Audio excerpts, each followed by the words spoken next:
नमस्कार, आप सभी को डे एंड नाइट क्लासेज में स्वागत है। शुरू करने से पहले अगर मेरे चैनल पे आप नए हैं तो मेरे चैनल को सब्सक्राइब कर दीजिएगा और वीडियो देखने के बाद में अगर अच्छा लगे तो लाइक जरूर कीजिएगा। तो चलिए बिना देरी किए हुए टॉपिक पे आते हैं। टॉपिक है हमारा पॉलिनोमियल्स।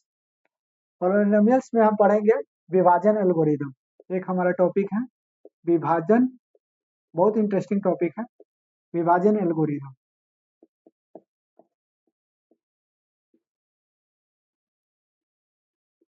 इंग्लिश में बोलते हैं इसको डिवीजन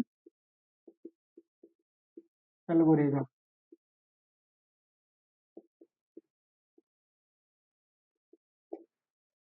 इसमें हम पढ़ेंगे अगर मान लेते हैं कोई भी बहुपद दिया हुआ है, दो बहुपद दिया हुआ है P X and G X. तो हमारा जहाँ G X is not equal to zero हो तो हम क्यू एक्स और आर एक्स प्राप्त करते हैं। तो कैसे प्राप्त करते हैं देखिए, इसका होता है P X is equal to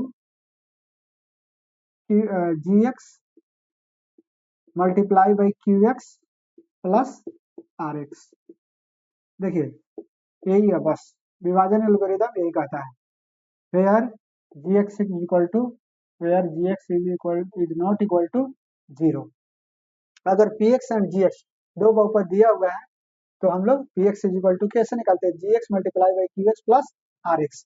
तो क्यू एक्स क्या है क्वेश्चन और आर एक्स क्या है रिमाइंडर।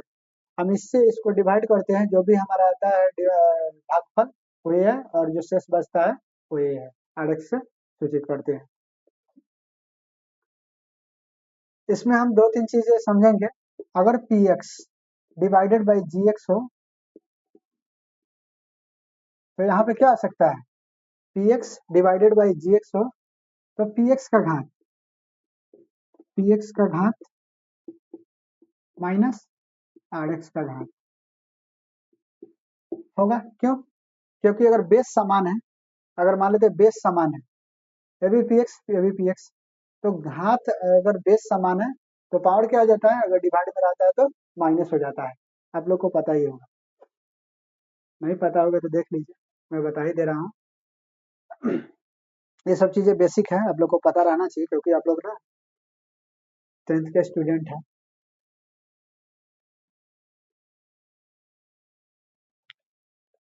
और दूसरा हम समझेंगे,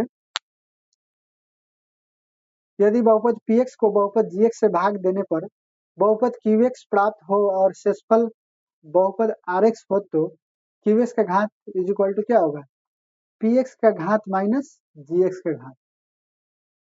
जो क्यू एक्स होगा तो क्या होगा, जी एक्स का घात माइनस पी एक्स का घात माइनस जी एक्स का घात होगा। और आर एक्स का घात less than equal to sorry R X का घात लेस देन जी एक्स का घात। दूसरा में है कि यदि पी एक्स को जी एक्स से भाग देने पर शेषफल R X is equal to zero बचता है तो पी एक्स जी एक्स से पूर्णतः विभाज्य होगा। देखिए किताबी भाषा है ना, समझने के लिए हम लोग किताबी भाषा पे नहीं जाएंगे, यहाँ पे मेन समझेंगे ना इसमें क्या हो रहा है, क्या इसमें परिवर्तन हो रहा है ना, इसमें हम समझेंगे कि परिवर्तन क्या हो रहा है। तो देखिए अगर मान लेते हैं जैसे ना हम कोई भी नंबर लेके आते हैं, चलिए मान लेते हैं जैसे नंबर है, मान लेते हैं x Q divided by X square. इस पे हम समझेंगे तो बहुत इजी लगेगा क्योंकि किताबी भाषा थोड़ा सा समझने में कठिनाइयां होती है। देखिए बेस समान है, अगर इसको डिवाइड करेंगे तो क्या होगा, बेस समान है तो पावर माइनस हो जाएगा, यानी एक्स के power Q minus x square, यानी क्या बचेगा, एक्स बचेगा। तो यहाँ पे आंसर क्या आ जाएगा, एक्स। तो जो ए एक्स हुआ है क्या है, ये भागफल होता है। चलिए यहाँ पे करके हम दिखाते हैं आप लोग को, एक्स क्यू इसको हम डिवाइड करेंगे एक्स स्क्वायर से तो क्या लगेगा यहाँ पे एक्स, यहाँ एक्स से एक्स स्क्वायर में मल्टीप्लाई करेंगे तो क्या होगा एक्स क्यू, और इसको क्या करेंगे घटाएंगे, क्या होता है, बस यहाँ पे क्या हो गया जीरो। इसी को हम बोलते हैं क्यू एक्स, ये क्यू एक्स है और इसको बोलते हैं जी एक्स, और ये जो नीचे वाला रिमाइंडर है वो हो गया आर एक्स। आशा करता हूँ आप लोग को समझ में आ रहा होगा। अब यही कह रहा है कि अगर एक्स क्यू डिवाइड अगर एक्स स्क्वायर से होगा तो उसका भागफल क्या होगा, यानी क्यू एक्स होगा और रिमाइंडर 0 होगा, यानी कि अगर X Q divided by X square then remainder is equal to 0। अगर एक्स क्यू अगर डिवाइड होगा एक्स स्क्वायर से तो रिमाइंडर हमेशा क्या होगा, यानी 0 होगा, तभी तो अपूर्णता विभाजित होगा। यदि पी एक्स को जी एक्स से भाग देने पर शेषफल आर एक्स, यानी वही बात कर रहा है, आर एक्स इक्वल टू 0, यानी यहाँ पे 0 बचेगा, तो यह पूर्णता क्या होगा, यह इससे डिविजिबल होगा, यानी पूर्णता विभाजित होगा। आशा करता हूँ आप लोग को समझ में आ ही गया होगा।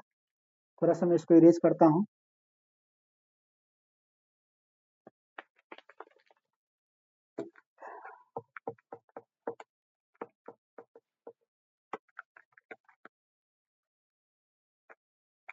बस इसमें यही है, विभाजन एल्गोरिदम में हमको बस यही याद रहना चाहिए, है ना। इसी को हम लोग इस तरह भी बोल सकते हैं, भाज्य बराबर भाजक गुने भागफल प्लस शेष। शेषफल का ये या शेष का ये बात एक ही होता है। बस ये याद रहेगा, हमारा सारा जितने भी है बहुपद का डिविजिबिलिटी वाला रूल वो सारा बन जाएगा। जितने भी विभाजन से अगर क्वेश्चन होगा वो सारा क्वेश्चन बन जाएगा। तो चलिए हम एक क्वेश्चन लेते हैं। मान लेते हैं कोई भी क्वेश्चन है, विभाजन एल्गोरिदम का प्रयोग करके निम्न में पी एक्स को जी एक्स से भाग देने पर भागफल तथा शेषफल ज्ञात कीजिए। जब मान लेते हैं जब दो बहुपद दिया ही रहेगा तो क्या निकलेगा, वही निकलता है ना, Q X and R X, यानी भागफल और शेषफल। अगर भागफल पूछेगा तो बता देंगे क्यू एक्स, और शेषफल पूछेगा तो आर एक्स डिवाइड करके ही। जब तक डिवाइड नहीं करेंगे तो हम लोग तो ऐसे तो बता नहीं सकते, है ना। चलिए आते हैं क्वेश्चन पे। क्वेश्चन है हमारा, मान लेते हैं क्वेश्चन नंबर 1 है। दिया हुआ है यहाँ पे पी एक्स दिया हुआ है, पी एक्स दिया हुआ है, कितना है पी एक्स है x Q minus 3x square plus 5x, x Q minus 3x square plus 5x minus 3, P x दिया हुआ है। जी एक्स कितना दिया हुआ है, जी एक्स दिया हुआ है X square minus 2, X square minus 2 दिया हुआ। अब इसमें कहा कि Q X and R X बताइए। बस हम सीधे चलते हैं, यहाँ पे हम डिवाइड करेंगे तो जिस तरह हम बच्चे में डिवाइड करते हैं सेम उसी तरह डिवाइड करेंगे। अब देखिए ये बड़ा है और ये छोटा है, कैसे बड़ा और छोटा है, तो इसका पावर क्या है, एक्स क्यू है, और इसका पावर क्या है, एक्स स्क्वायर है, तो इससे इसमें डिवाइड करेंगे तो होगा नहीं, हमेशा बड़ा में छोटा से डिवाइड करते हैं, सेम रूल जिस तरह हम पहले बनाए थे उसी तरह। तो पी एक्स में हम डिवाइड करेंगे, यानी पी एक्स को पहले लिखेंगे, यानी भाज्य के बराबर यहाँ x Q minus 3x square plus 5x minus 3, इसको हम सेम डिवाइड की तरह बनाएंगे। अब एक्स स्क्वायर माइनस 2 इसे डिवाइड करेंगे, सेम जैसे हम लोग टेबल पढ़ते हैं ना, तो इसका टेबल पढ़ेंगे, एक्स स्क्वायर का टेबल पढ़ेंगे, देखेंगे कि हम यहाँ पे कितना रखें कि मल्टीप्लाई करेंगे तो एक्स क्यू आएगा। तो चलिए देखें, यहाँ पे एक्स स्क्वायर है और यहाँ पे कितना से मल्टीप्लाई करेंगे कि एक्स क्यू होगा, यानी एक्स से मल्टीप्लाई करेंगे तो क्या हो जाएगा, जब बेस बराबर होता है मल्टीप्लाई में रहता है तो क्या होता है, पावर जुड़ता है, तो इसके पावर है 1 और यहाँ 2 है तो 3 हो जाएगा ना। तो यहाँ पे एक्स से एक्स स्क्वायर में मल्टीप्लाई करेंगे तो एक्स क्यू, और प्लस या माइनस क्या हो जाएगा, माइनस, और एक्स में 2 से मल्टीप्लाई होगा तो 2x, बस इतना ही होगा।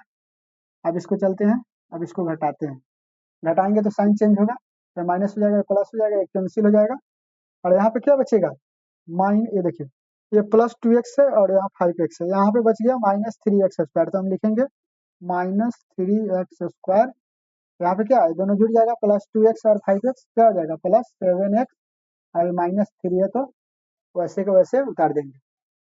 अब देखिए यहाँ पे माइनस 3x स्क्वायर है, तो यहाँ पे कितना से मल्टीप्लाई करेंगे कि यहाँ पे माइनस 3x स्क्वायर होगा, तो देखिए यहाँ पे एक्स स्क्वायर है, यहाँ पे 3x स्क्वायर, यानी जस्ट हम 3 से मल्टीप्लाई करेंगे, यानी 3 से मल्टीप्लाई करेंगे ना तो क्या होगा, यानी यहाँ पे -3 है, -3 से मल्टीप्लाई करेंगे तो -3x स्क्वायर हो जाएगा, तो -3x square plus minus minus plus हो जाएगा, यहाँ माइनस और माइनस प्लस, इसलिए मैं प्लस लिखा हूँ।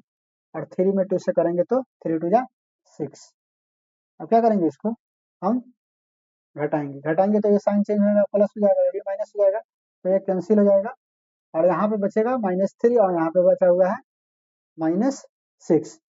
तो सबसे पहले ऊपर वाला जो बचा हुआ उसको उतार देंगे, यानी 7x माइनस कितना है,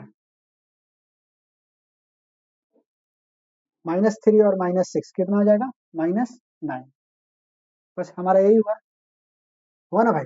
देखिए यहाँ पे -3 से इसमें मल्टीप्लाई करेंगे तो -3x² -3x² हो गया, -3 और -2 मल्टीप्लाई करेंगे तो +6 हो जाएगा, +6 लिख दिया। अब हम इसको घटाएंगे, घटाते हैं तो क्या होता है, साइन चेंज हो जाता है, तो ये माइनस तो प्लस हो जाएगा, और ये प्लस है तो ये माइनस हो जाएगा। तब घटा दिए, जैसे साइन चेंज हुआ तो प्लस माइनस से कैंसिल हो जाएगा, और यहाँ 7x बचा है, प्लस में है, नीचे x नहीं है तो नहीं घटेगा, और माइनस माइनस देखिए जिसका जो इसका चर रहेगा तो यहाँ पे चर रहता तभी तो घट पाता, क्योंकि ये चर है, ये चर घटेगा नहीं। तो 7x को उसी तरह लिख दिए, और -3 और -6 -9 हमारा हो गया। तो बस आंसर हमारा क्या आ जाएगा, इसको हम बोलेंगे QX, और ये हमारा हो गया RX। अगर पूछेगा कि QX बताइए तो QX x-3 और RX कितना हो गया, 7x - 9। बस अब इसमें डिवाइड लगेगा, नहीं लग सकता, क्यों, क्योंकि यहाँ पे x² है, तो हमारा रिमाइंडर इतना ही रह जाएगा।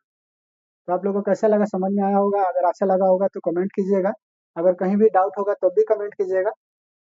और आप लोग चाहते हैं कि मैं अच्छा से अच्छा वीडियो बना पाऊँ तो मेरे चैनल को शेयर कर दीजिएगा, ताकि और लोगों के पास पहुँच पाए। धन्यवाद।